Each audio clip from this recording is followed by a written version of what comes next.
¿Cuántos aman la palabra del Señor?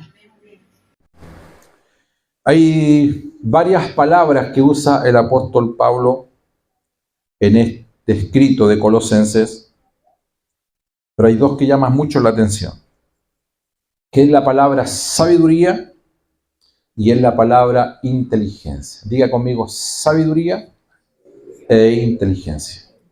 Sabiduría e inteligencia. La palabra sabiduría es saber instruir lo que Dios ha puesto en mi espíritu.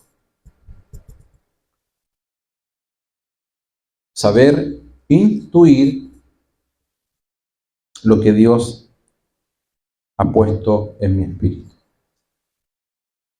Tengo una intuición, dicen las personas.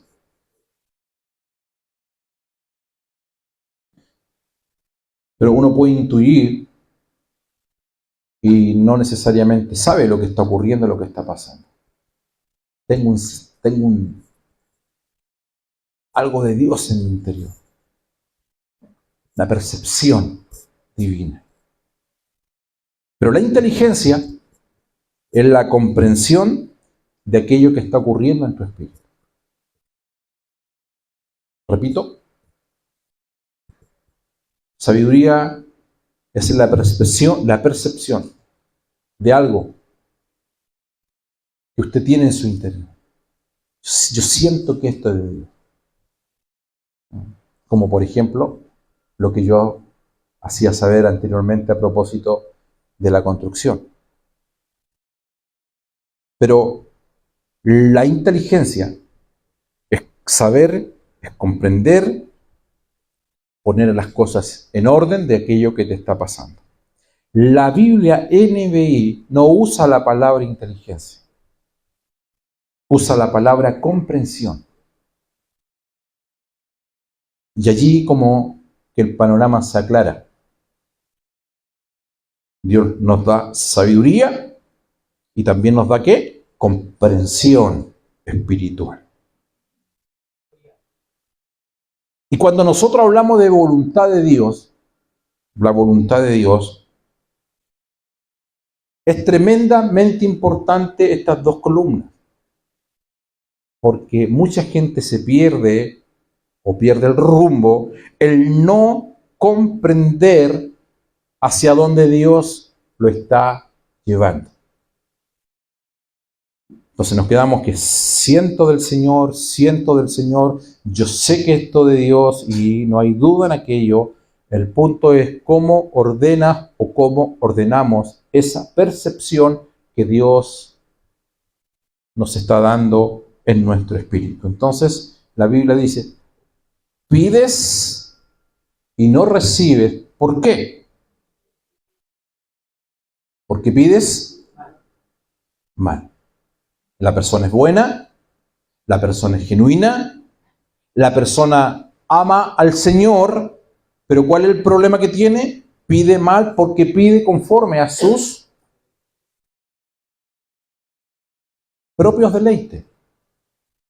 Y dentro de esos deleites, en la equivocación, no, si yo sé que esto es del Señor, no, si yo sé que Dios me habló, no, si yo sé que... Y nos estamos poniendo en duda. Aquello está. Pero darle dirección, comprender el rumbo de esa palabra, es donde muchas veces nos equivocamos. La Biblia dice, resistid al diablo. ¿Y qué dice? ¿Y el diablo? Entonces las personas dicen, no, el diablo yo lo resisto, y se han llevado toda su vida resistiendo al diablo. Pero el versículo anterior dice, someteos, pues, resistir al diablo. O sea, agarramos la mitad del versículo porque nos acomoda. Lo resisto, pero lo primero dice, someteos, pues, a Dios. Si alguno ha pecado, pone la duda, ¿verdad? Si alguno, en una de esas, por si acaso, si da a lugar, si alguno ha pecado, ¿cuántos de ustedes pecaron hoy día? Baje la mano, no se preocupe. Pero si alguno de ustedes ha pecado, ¿qué dice la Biblia? abogado, ayúdenme por favor, tenemos a Jesucristo. ¿Cuántos creen eso? Pero el versículo anterior dice, estas cosas fueron escritas para que no pequéis. Pero si alguno entonces nosotros tomamos la palabra, la acomodamos, por ignorancia, por supuesto, y luego nos llenamos de problemas. El capítulo que hemos leído, el libro de Colosenses, hace 3 menciones, que son a las que me voy a dedicar los siguientes minutos. Son 3 verdades trascendentes e importantes. Quiero, si usted está anotando, que las anote. 3 puntos importantes para ser guiados y pedir que se lleve a cabo su voluntad. Número 1, las voy a nombrar primeramente y después las voy a explicitar. Número 1 tiene que ver con nuestra posición espiritual. ¿Cuál es la número 1? Diga conmigo, posición espiritual. Número 2, nuestra naturaleza del espíritu.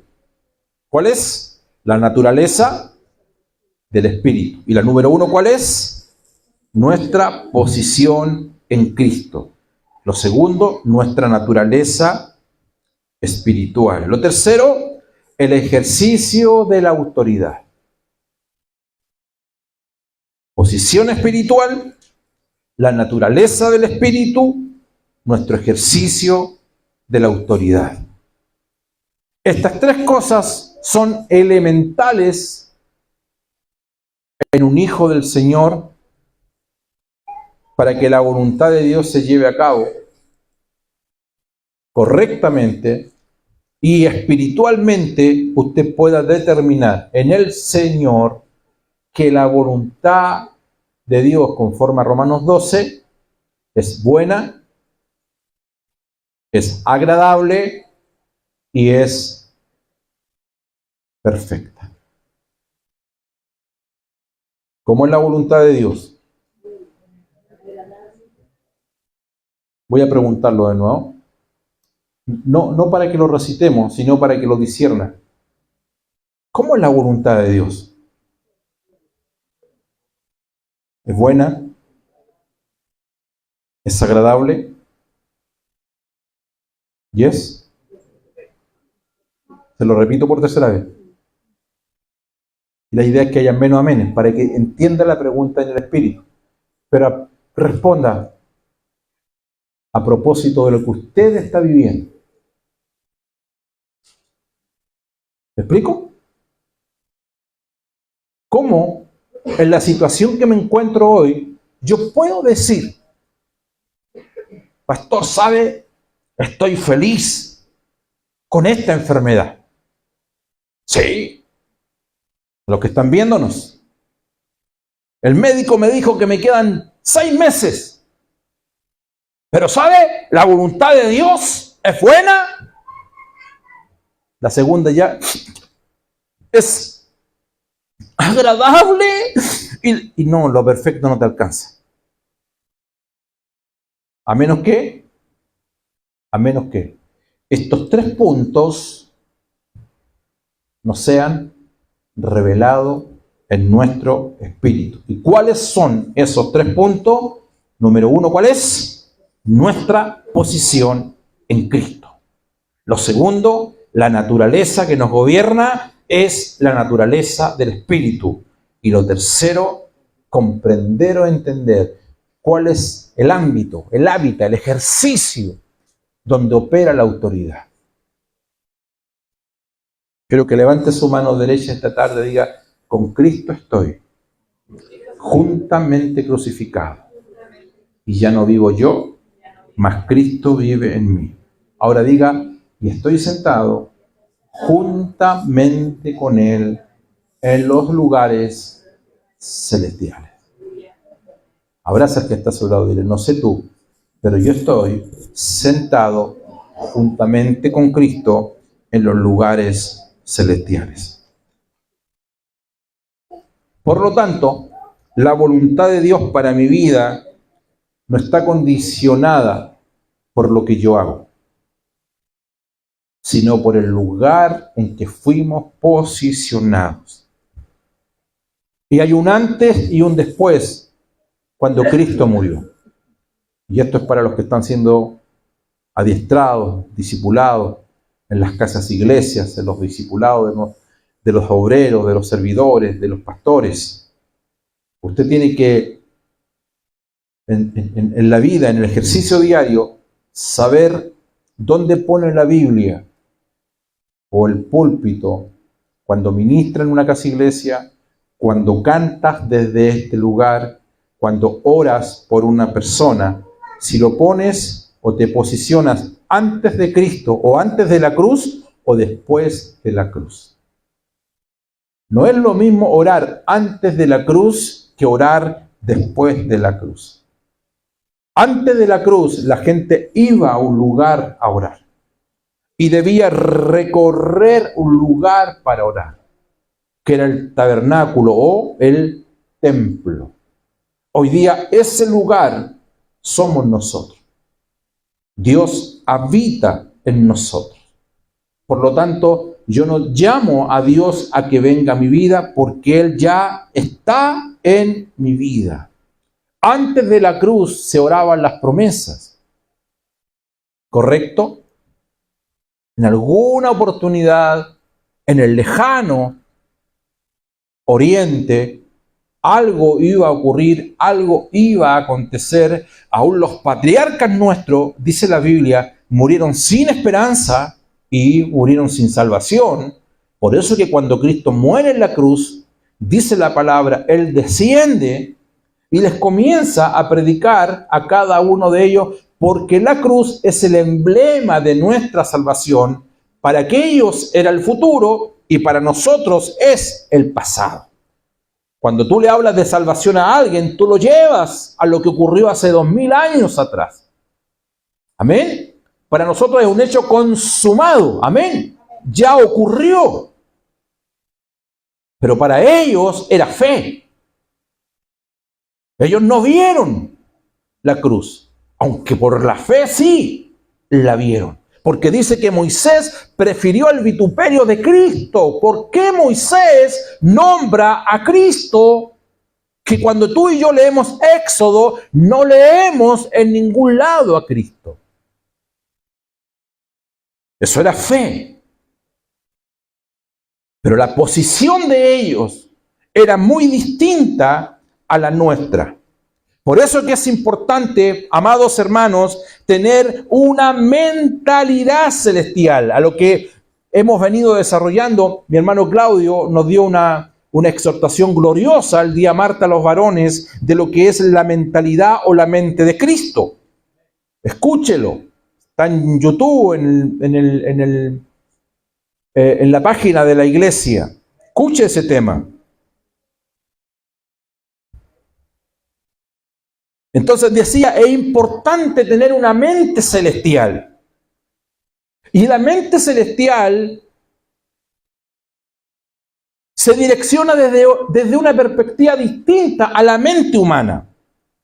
La mentalidad humana siempre ve a Dios a partir de su necesidad.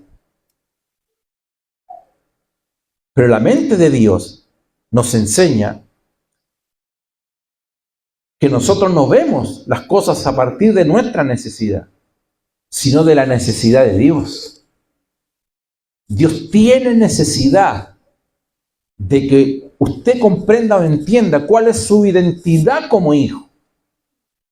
Y lo hemos enseñado en muchas oportunidades, que cada vez que Dios llamó a un hombre, lo llamó a partir del deseo y de la necesidad que él tenía, no de la introspección o visión que cada hombre tenía de sí mismo. Y por eso que Dios nos posiciona en lugares celestiales. Cuando nosotros tenemos una mentalidad cristocéntrica, no hay necesidad. Compramos sin dinero y sin precio. Cuando tenemos una mentalidad cristocéntrica, no hay necesidad porque Él lo llena todo y en todos. Por lo tanto, no hay vacíos. Amén. Eso no nos excluye de problemas. Es decir, tú abres el refrigerador, pastor, está vacío. Sí, no me refiero a eso. Me refiero a que te pueden pasar 50.000 cosas, pero tú sigues creyendo que Cristo tiene todo bajo control. Que a Él el mundo no se le ha escapado de las manos. Él es el Señor de la historia. La historia depende de Él. Todos los movimientos que ocurren en este mundo, Dios no está lejano a lo que ocurre. Dios está en control de todas las cosas. Una mentalidad cristocéntrica no tiene orfandad. No está el espíritu del huérfano. Pobrecita de mí, pobrecito de mí. ¿Quién me va a ayudar? Yo no estoy diciendo que esas cosas no ocurran. Las digo a propósito porque ocurren. Pero cuando ocurren es porque hay un vacío, porque hay un espíritu de orfandad, porque están mirando las cosas o estamos mirando las cosas desde nuestra perspectiva y no de la perspectiva del lugar donde Dios te posicionó o te ha posicionado. Cuando el hombre es el centro de todas las cosas, siempre habrá carencias, siempre habrá vacíos. Amén. Pero cuando vemos las cosas desde arriba, ¿cuántos están arriba acá? Pégale un codazo al que está a su lado, lo aprovecha de despertar, dile, no sé tú, pero yo estoy arriba. Dile, vamos, tómale el brazo y levántelo, por favor. Cuando vemos las cosas desde arriba, ¿cuántos saben dónde yo vivo? Disculpen que hable de mí. Tengo una pieza arriba, a veces subido video donde veo los que vienen de Valdivia a mi casa. Y veo los que vienen de Paillaco a mi casa. Así que tengo como 3 minutos para decirles no estoy.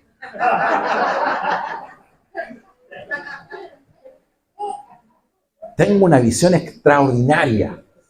Que cuando tú vives en las alturas, tú tienes una visión extraordinaria, hermano. Yo veo los pumas que nadie ve.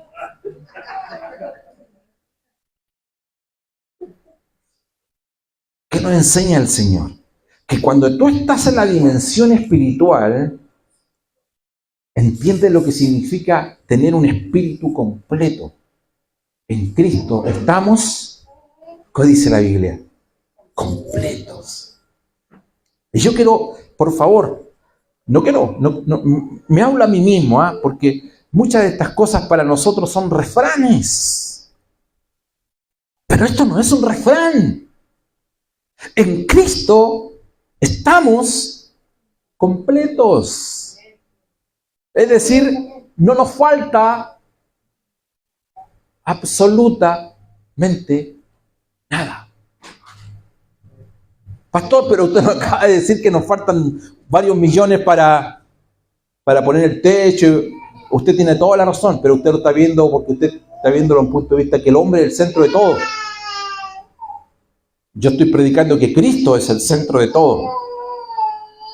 Y cuando Cristo es el centro de todo, estamos posicionados en los lugares celestiales y que aunque estamos en el mundo, no somos del mundo porque nuestra ciudadanía no está abajo, sino está arriba y no pone la mirada en las cosas que se ven, sino en las cosas que no se ven, porque las cosas que se ven son temporales, pero las cosas que no se ven son eternas. Entonces, si tú pones la visión en las cosas eternas o en la eternidad, todo lo vas a mirar completado o terminado o consumado es.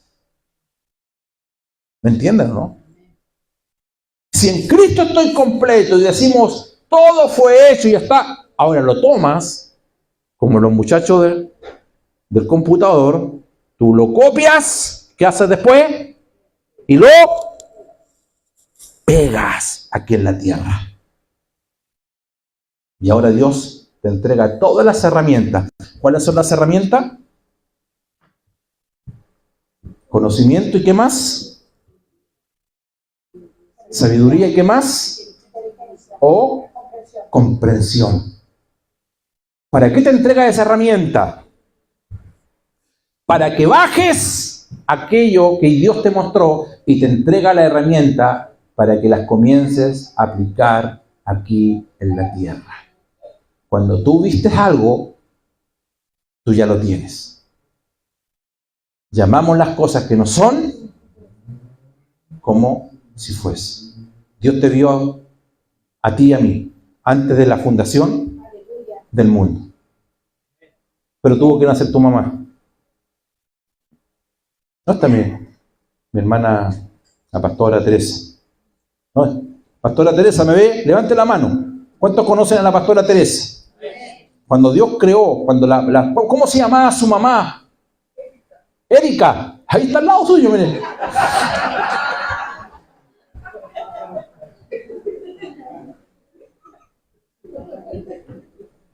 Si esto lo hubiésemos anotado, pensado, no hubiese salido, ¿eh?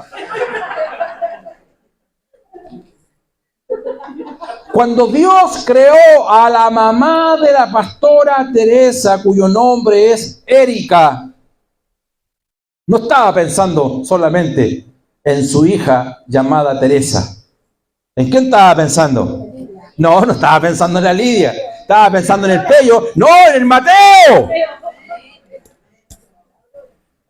El único bíblico. Ah, no, los Pedros también. Pero para que nazca Mateo, tuvo que nacer Pedro, tuvo que nacer Lidia, tuvo que nacer Teresa, y Dios hizo nacer a la madre que se llamaba Erika. No sé si me explico bien. Ahora, si tú estás de aquí, no sé, 200, 300 años con la abuelita de ella y estás conversando con ella y esa abuelita te está diciendo, ¿sabes? Dios me dijo que me va a dar una hija llamada Teresa y mi hija Teresa va a tener una hija que se va a llamar Lidia y Dios nos va a dar el techo y también Dios nos va a dar el cerraje y Dios nos va a dar, vamos a tener una escalera y vamos a tener estacionamientos y vamos a tener un púlpito maravilloso y unas oficinas. No, la señora está media rayada. Bueno, Dios está rayado porque te vio a ti antes de la fundación del mundo.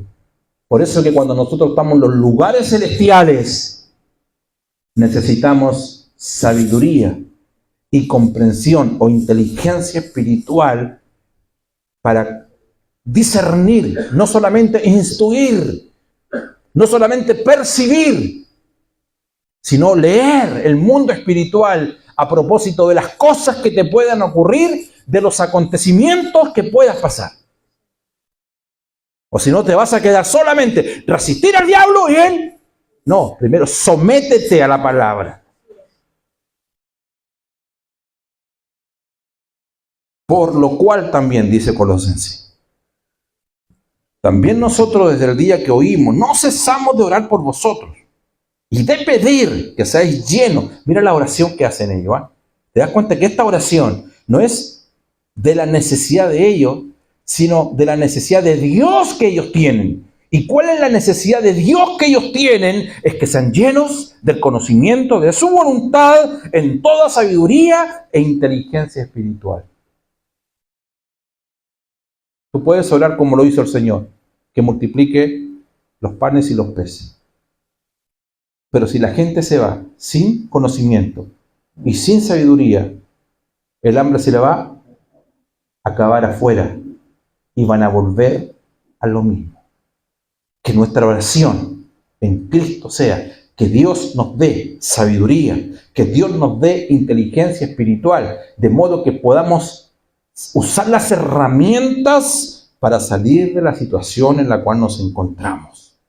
Hay 3 puntos establecidos en esta lectura. Primero, ya lo dije, en el Espíritu estamos completos. Levante su mano derecha, diga, en Cristo estoy completo. Ahora dígalo de verdad, diga, en Cristo estoy completo, no me falta absolutamente nada. Lo que me falta es consolidar en el día a día. En Cristo, en Cristo, en Cristo. No necesito amor, Él es amor. En Cristo. Pastor, estoy tan conflictuada, pero en Cristo tú tienes paz. ¿O no? ¿Cómo vas a estar conflictuada? Estoy tan desorientada, pero si Cristo es la luz, ¿cómo vas a estar desorientada? Si Cristo es la luz. ¿Te das cuenta que de la posición espiritual versus la posición terrenal nos confundimos de un minuto a otro?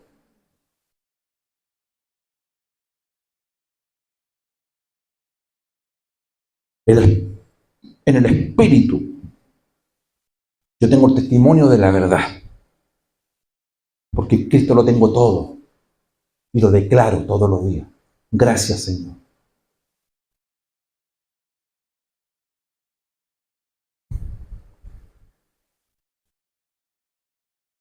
Pablo dice en Corintios 2:12, 1 Corintios 2:12, y nosotros no hemos recibido el espíritu del mundo. 1 Corintios 2:12, nosotros no hemos recibido el espíritu del mundo, sino el espíritu que proviene de Dios, para que sepamos. Anote esta cita, por favor. Para que sepamos, no para que saltemos, no para que lloremos. Nosotros nos gusta saltar. Yo recuerdo en uno de los cultos que tuvimos hace unos sábados, creo que fue en el verano, cuando terminamos, todos, ¿se acuerdan? Todos saltando acá. Lindo. Pero tú te puedes ir saltando, llorando, sin conocimiento divino. No hablo de conocimiento humano, estoy hablando de conocimiento divino. Para que sepamos lo que Dios nos ha concedido. Qué tremendo este texto. En Cristo estoy completo. Él me lo dio todo, pero no lo sé. Entonces la oración para que Dios te dé luz, para que sepas. Anote lo siguiente: saber es mucho más poderoso que sentir. Oramos para que la gente sepa, no para que la gente sienta. Oh, yo fui al culto y predicó la pastora Tamara, o el pastor Manuel, o el pastor Rosalo, o la pastora Roxana, hermano Patricio, Pedro, quien sea. Fui a la casa iglesia y escuché un testimonio y sentí la presencia. ¿Sentiste? Te pregunto, del día que tú sentiste a Dios, ¿cuánto has crecido en conocimiento? Buena pregunta. Y una palabra que Dios te confronta. Del día que tú sentiste, ¿cuánto has crecido en conocimiento? Vale decir, junto con la inteligencia, la sabiduría, es decir, esas dos espadas que en el día a día nosotros debemos usarlas.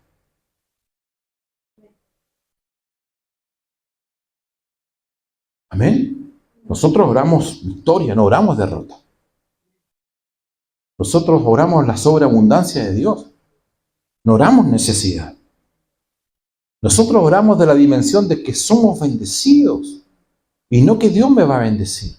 Ya nos bendijo con toda bendición. Lo que significa que cuando tú estás en esa posición, las lágrimas que tú puedas derramar tienen otra definición. Por el momento difícil que puedas estar viviendo. Ya no es lamento. No es una oración que tú haces de lástima o de manipulación a Dios. Tú tienes conciencia que Dios tiene el control de todas las cosas. Y que lo que tú estás viviendo, lo que tú estás pasando, está anotado en la agenda de Dios. Lázaro murió. Y Jesús dijo, esto que está ocurriendo, esto que está pasando, es para que el Padre sea glorificado. Amén. No se trata de Lázaro, no se trata para que la gloria, es decir, nunca Lázaro estuvo en la agenda. Es decir, Dios permitió todo eso para que su nombre, en lo que tú estás viviendo, el nombre de Cristo debe ser glorificado siempre. Y nunca te olvides. Y nunca te olvides. Lo segundo, Nuestra naturaleza es espiritual. Y es la que nos gobierna. Amén. Por lo tanto, todo lo de... Yo sé que muchas personas no comprenden esta temática o esta enseñanza. Porque nosotros vivimos en un mundo de iglesia donde se motiva mucho la carne. El estado de ánimo de las personas. Y hay muchos movimientos que no son del espíritu. No digo movimiento del cuerpo, sino acciones que son carnales. Porque no tenemos una enseñanza basada en el espíritu. Recuerdo tiempo atrás cuando una persona me dijo, no, yo quiero una iglesia donde el pastor sea un motivador. Y yo sé que hay pastores, yo me considero un motivador. Y yo prefiero estar en alguien que me motive versus alguien que me deprima. ¿Estamos de acuerdo en eso? Pero el reino no tiene que ver con eso. ¿Ya? Esa es una opción. Yo creo que por eso que dice que la gente en el tiempo cuando Jesús predicaba, decía esta palabra es dura. Se ponían a bostezar. Yo me acuerdo que Pablo lo invitaron a una casa iglesia de jóvenes, ¿se acuerdan? Y un tal Eutico se cayó. No solamente se cayó, murió. ¿Tú te imaginas que alguien se ponga a bostezar acá y se vaya y se desnuque y yo no soy Pablo y no te puedo resucitar seguramente, pero ¿qué me dices? Que no todas las palabras que tú escuchas necesariamente te van a motivar. Oh, yo fui a un concierto donde vino tal o cual grupo, o fui a ver a un pastor. Mira, hermano, créeme, y no estoy diciendo que no haya que hacerlo, ¿ah? ¿Ya? Los más longevos en el reino, no en edad, sabrán que uno participó de todos los eventos que hubo acá. Estuve presente cuando vino Yuri, cuando vino Marco Witt, cuando vino Torrefuerte, deja acordarme de otros, no recuerdo. Hoy día recordábamos a Alejandro Alonso con mi esposa en casa. Y Pastor Rosales testigo acá. Participamos en todos esos y lo volvería a hacer, no tengo problema en eso. Pero ¿sabes cuánta gente iba y salían motivados? Oh, lindo, hermano, lindo, precioso. Les duraba como un par de días nomás la motivación. ¿Por qué? Porque nunca supieron, pero siempre sintieron.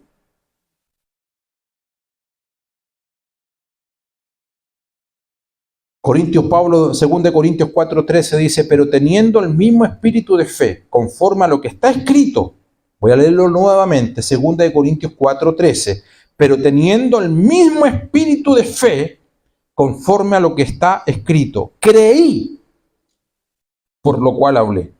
Nosotros también creemos, por lo cual también hablamos. Decía, nosotros oramos desde la victoria, no desde las derrotas. Todo el activismo espiritual que tenemos es de esa posición. Recuerde, número 2, nuestra naturaleza es espiritual. Vivimos en el espíritu y andamos en el espíritu. ¿Cuántos lo creen? ¿Cuántos espirituales? Los espirituales levanten la mano esta tarde, ¿ya?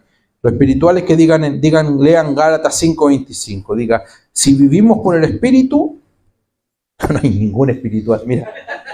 Los espirituales solamente, levanten su mano, leamos todos juntos, los espirituales, Gálatas 5:25, si vivimos por el espíritu, andemos también por el espíritu. Yo creo que hay gente esta tarde que está aquí pensando, ¿seré espiritual o seré carnal? Si usted tiene esas dudas, usted está en problemas serios.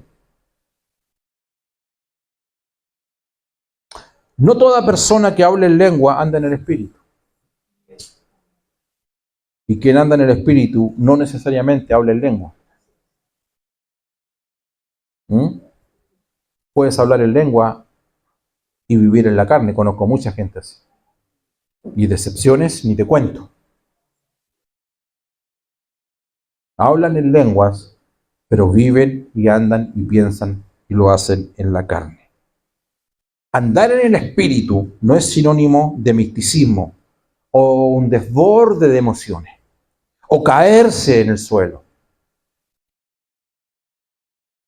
Vivir en el espíritu y andar en el espíritu es las 24 horas del día. ¿Lo escuchó? Debería anotar con letras mayúsculas allí. Debo vivir y andar en el espíritu las 24 horas del día. Necesito ir a donde una persona que me dé una palabra profética, pero tú tienes el Espíritu Santo dentro de ti. Ya todo lo que Dios nos dijo a través de la persona de Cristo. En el nuevo pacto, lo que hace un mentor, un pastor, un profeta, es confirmar y reafirmar aquello que está en la palabra. Mi pregunta es, ¿por qué tú no lo sabes? ¿Me explico? Es porque muchas veces las acciones que nosotros tomamos, decisiones que nosotros tomamos, no las tomamos en el espíritu, sino las tomamos en la carne, y nos traen satisfacciones personales, pero toda satisfacción inmediata te va a traer dolor mañana. Y ahí te vas a recordar lo que Dios te había dicho, o ignorabas que Dios ya lo había escrito en su palabra. Por eso que nunca confundan la naturaleza espiritual con la manera o forma como Dios muchas veces se expresa, se manifiesta. Y no es lo mismo la naturaleza versus la forma. Y nosotros muchas veces nos quedamos con la forma, pero no de la naturaleza como actúa el Espíritu. Al que madruga, Dios le ayuda. Entonces por ahí aparece alguien y dice, no, hay que madrugar, hermano. Yo fui a FCP y ellos están orando a las 6 de la mañana, el lunes, miércoles y viernes, y tienen resultados, y Dios les va a dar un templo.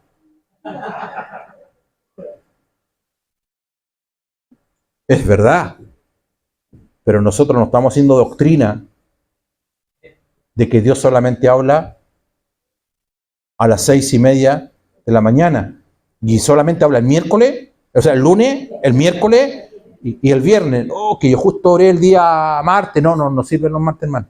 No. Estoy tratando de darme a entender. ¿Me explico o no? Entonces, antes eran las oraciones largas, las vigilias largas, y nosotros nos llamamos en vigilia, y yo no digo que eso no haya que hacerlo. Yo estoy hablando de la naturaleza, no la forma. La forma es un testimonio. La forma es una vivencia. La forma o la naturaleza fue tu experiencia. Pero hay algo que es absoluto de Dios. Y Dios se expresa y se manifiesta de una forma conforme a su espíritu, que voy al tercer punto rápidamente para que no se nos vaya la hora, en la cual nosotros debemos someternos. O sea, enseñanza. Nunca hagas de la experiencia de aquel que está a tu lado una doctrina. Hay veces que... No hay veces. Siempre Dios habló. Bueno, lo dice la Biblia. Habiendo Dios hablado, siempre Dios habla. Y Dios sigue hablando. E interpretamos su palabra. Aquí en la década del 90 Dios habló de manera explícita, con voz audible. Cuando se oró por las ciudades, cuando se tiró aceite en avión. Ustedes recuerdan los más antiguos. Yo estuve presente en todas. Íbamos a los cerros a orar. Pero fueron oraciones específicas, en un tiempo específico. Entonces tú te das cuenta que a veces gente quiere extrapolar experiencias proféticas que ocurrieron en un momento determinado a gente determinada y traerlas y no funcionan. Mi pregunta, ¿por qué no funcionan? Porque Dios le habló a ciertas personas, como te habla a ti, de ciertas cosas, interpretadas en la palabra, y aquel que está a tu lado las quiere transformar en una vivencia espiritual y no le funciona. Entonces nosotros vamos a la naturaleza. ¿Cuál es la naturaleza? Vivimos en el Espíritu. Caminamos en el Espíritu. Nos dice que hay horas en que tú vives en el Espíritu. No, el culto estuvo súper espiritual porque la música que cantaron los hermanos me tocó. También nos pasa. Pero eso se llama Cuando el Espíritu Santo, de forma maravillosa, articula nuestras emociones. Pero no siempre es así. Usted ha llegado muchas veces sin fuerza. Aún más, ha llegado desanimado. Y yo lo noto de acá. Así que no me venga a cerrar a poner carita ahora. ¿No? Pero yo también. Es solamente que a mí se me nota menos, porque tengo que predicar. Y después que llego, digo, verdad que tengo que predicar, tengo que poner cara de pastor. ¿Qué hace que usted estando enferma venga? ¿Qué hace que usted tenga un problema con su cónyuge y lleguen? No importa que no se sienten juntos. ¿Qué hace que usted tuvo un problema con su hija, con su hijo y todos llegaron acá? ¿Qué hace? No, pastores, que yo no soy hipócrita, no. No estoy hablando de eso. Eso hace que somos maduros. Convicciones. No emoción. Convicción. Y te fuiste sin sentir absolutamente nada. Y te quitas peleando en el auto para allá. Porque la cosa no se ha arreglado. Pero somos de convicciones. Es el punto, hermano. Somos de convicciones. La espiritualidad no la puedes reducir al mundo de las emociones. Maldito aquel que confía en el corazón. Engañoso y perverso es el corazón. Hoy siento, mañana no siento. Hoy siento, mañana no siento. Y el corazón regula. Me encantaría, te lo digo con todo mi corazón, que Dios todos los días articule mis emociones. Y le entrego mis emociones, mis sentimientos, que Él señoree por sobre todas esas cosas. Amén. No siempre levanto las manos porque no tengo ganas de levantar las manos. Amén. Así que abraza al que está a tu lado, dile, te voy a abrazar porque tengo que ser un hombre de convicción. Abrázalo, no, vamos.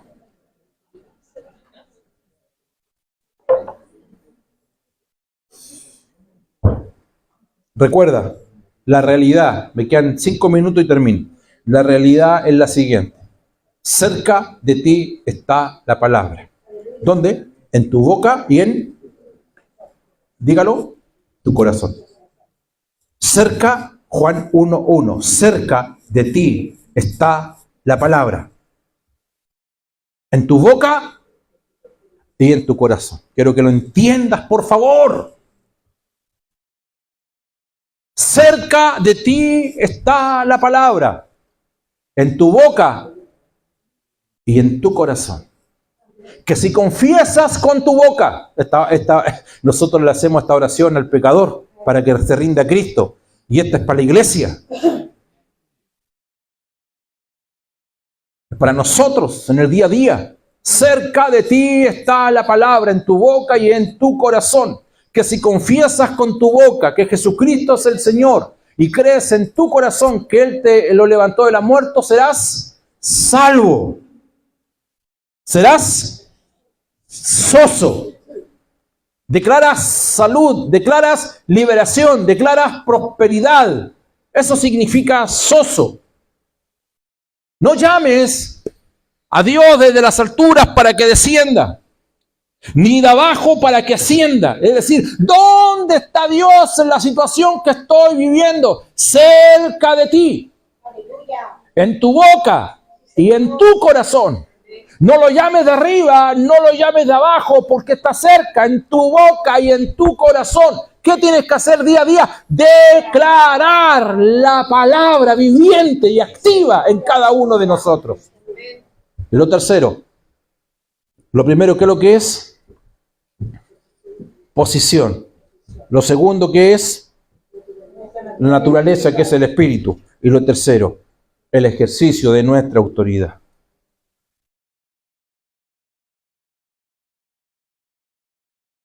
Las nuevas criaturas, según Pedro 1:23, han sido renacidas, no de una simiente corruptible, sino incorruptible, por la espolla, por la palabra de Dios que vive y permanece para siempre. Primera de Pedro 1:23. Hemos sido renacidos.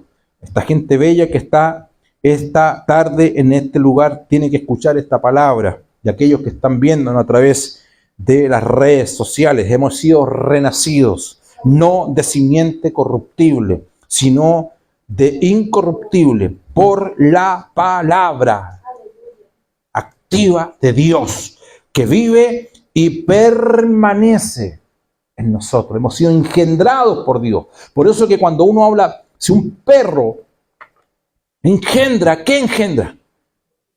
Ayúdenme. Perro.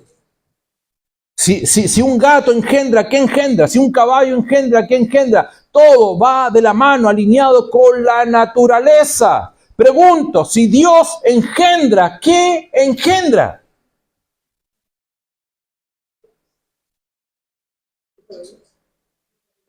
Hijo de Dios. Pero tenemos naturaleza divina. Porque es conforme a la naturaleza. Usted es conforme a la naturaleza de aquel que lo engendró, sus padres. Yo fui con mi esposa hace una semana a una reunión familiar que estaba, y uno de los hermanos de mi esposa trabajó con mi papá. Y me mira, la verdad que él se parece mucho a mi suegro, Alejandro, ¿cierto? Pero cuando yo antes que yo le diga, oye, es como ver, él me dice, oye, es como ver a tu papá, me dice. Y se anduvo emocionando él, porque me dice, no, digo, yo tengo la mejor, tu papá fue me dijo, un buen chato, me dijo, fue un buen jefe. No, tu papá, me habló muy bien de mi papá, me cayó en mis lágrimas, porque persona que yo, mi cuñado, familia, no lo había escuchado nunca, ni siquiera tenía noción, no me recordaba que él había trabajado con mi papá. Y me dijo, oye, tú caminas como tu papá, te pareces, tienes los mismos. Y yo dije, obvio, pues si es mi papá. ¿O no?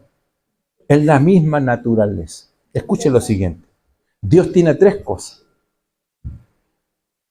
Dios tiene divinidad, Dios tiene naturaleza y Dios tiene vida.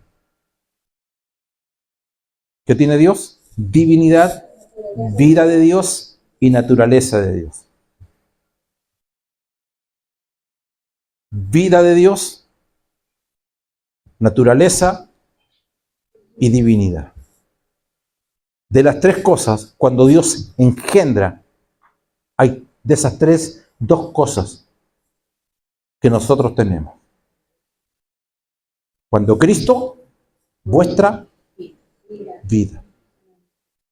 Cuando Cristo, vuestra vida, se manifieste. Si alguien me busca esa cita bíblica, me la anota allí. Cuando Cristo, vuestra vida, se manifieste. La vida de Dios es la vida Zoe. La vida de Dios es la vida eterna. La vida de Dios es la vida increada. Es la vida superior. Y esa vida, la vida divina, ha sido en la persona de Cristo impartida dentro nuestro. Por eso tenemos la vida de Dios. Y no queréis venir a mí para que tengáis vida. Y vida en abundancia. Y lo segundo que nosotros tenemos se llama naturaleza. ¿Por qué nosotros amamos? Porque Él nos amó primero. ¿Por qué perdonamos? Porque Él nos perdonó primero. Podemos hacer todo lo de Dios porque hemos sido impartidos en la persona de Jesucristo con esos dotes y talentos divinos. Aleluya. Por eso estamos arriba. Y mi autoridad radica, amados, en la obediencia. Ese es el ejercicio de nuestra autoridad. Es la obediencia. Donde no hay obediencia, no hay autoridad. Mi autoridad radica en mi obediencia.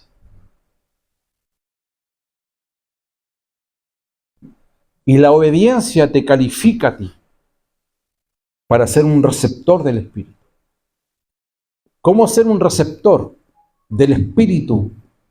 Oyendo, como dice oír, oyendo, pero para eso tienes que ser una persona obediente. Recuerde estos 3 fundamentos: nuestra posición, nuestra naturaleza y nuestra autoridad. Bendito sea el nombre de nuestro Señor. Póngase en pie, por favor. Póngase en pie. Padre, gracias por esta noche. Gracias, Señor. Gracias. El pan ha sido partido, Señor, y luego será repartido y seguirá siendo repartido, partido y repartido, partido y repartido en las casas, en la semana, en la familia. Que esta palabra cada uno la lleve a casa, en los carros, la volvamos a escuchar y sigamos partiendo, porque tu palabra es abundante, Señor. Tenemos una posición y lo hemos enseñado tantas veces por años. Tenemos y gozamos, Señor, de una naturaleza espiritual. Allí radica todo. En Cristo estamos completos, allí en nuestro espíritu. Allí le profetizaste a la mujer samaritana, de tu interior. No de afuera, no del pozo, no en el pozo. No en el pozo. Hemos estado muchos años, Señor, tratando de aliviar nuestra vida en el pozo. Pero el pozo fue antes de la cruz. Hubo un tiempo que todos buscábamos el pozo, hasta que tuvimos luz, que dentro de nuestro hay una fuente. Gracias, Señor. En el espíritu. Y antes íbamos afuera, ahora desde nuestro interior. Señor, este río comienza a fluir hacia afuera, Señor. Gracias, Señor. Que cada palabra que sale de nuestros labios es el río de Dios, la fuente poderosa que comienza a empapar y a mojar a muchos, Señor. Y todo radica en un fundamento que es tremendo, que es la obediencia. Los hombres de la fe cometieron muchos errores, Señor, pero fueron obedientes. Es cierto que Abraham se equivocó, pero perdura la obediencia finalmente. Lo mismo con Moisés. Ellos no conocieron la gracia, ellos no conocieron al Cristo glorificado, resucitado e incorporado. Pablo lo tuvo. Y por eso que Pablo hace mención y dice: yo, de los de la reputación, nada nuevo tengo que aprender. Porque alguien que ha recibido a Cristo y le ha sido revelado a Cristo en su interior, Padre, ¿qué tiene que aprender de la religión? No es información, estamos hablando de sabiduría. No es conocimiento natural, es comprensión, sabiduría e inteligencia espiritual, Señor, son los 2 baluartes que necesitamos para avanzar y crecer, Señor, en esta vida, Señor. Gracias, Padre. Gracias por esta noche. Te honramos, te agradecemos, esperamos una semana gloriosa y poderosa, Señor. Tu palabra dice que el justo le irá bien. Espero en el Señor escuchar buenas noticias esta semana de mis hermanos. Provee, Señor, que podamos dar testimonio de milagros financieros, testimonio de milagros de sanidad, testimonio de milagros de restauración familiar, restauración en los matrimonios. Activa la vida del Espíritu en cada uno de nosotros, Señor. Bendito sea tu nombre para siempre.